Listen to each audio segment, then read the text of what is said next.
কি বলবো আর কোথা থেকে শুরু করব কিছুই বুঝতে পারছি না।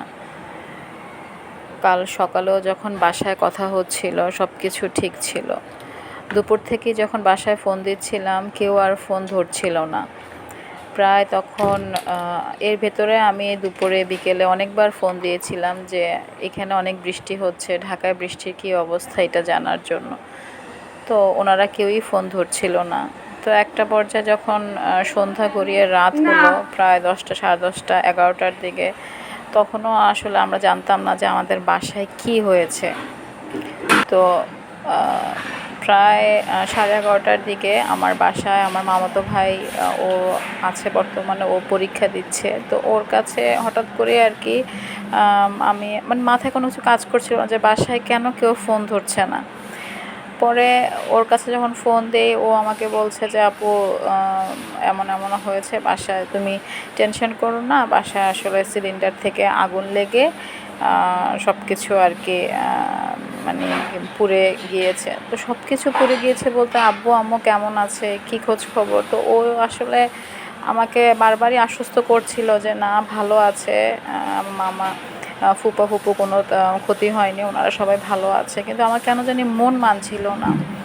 তো এরপরেই বাসায় আসলে আস্তে আস্তে যখন সবগুলো খবরই আর কি পাচ্ছিলাম, তো তখনই আমার ছোটো বোন আর কি, ও কথা বলে যেটুকু আর কি বুঝতে পারলাম যে আগুনটা হচ্ছে সিলিন্ডার থেকেই আর কি লেগেছে, পাইপের লিক ছিল, ওইখান থেকেই আগুনটা লেগেছে। আসলে আমাদের বাসায় কিন্তু লাইনের গ্যাসও ছিল, কিন্তু লাইনের গ্যাসে আজকে প্রায় 5-6 বছর ধরে লাইনের গ্যাসে শুধুই থাকা, প্রতি বছরে মানে প্রতি মাসে মাসে বিল দেওয়া হচ্ছে, কিন্তু আমরা গ্যাস পাচ্ছি না। তো যার কারণে বাসায় কারেন্টের চুলা অথবা রাইস কুকার সব কিছুই আর কি ব্যবহার করা হয়, সিলিন্ডারও ব্যবহার করা হয়।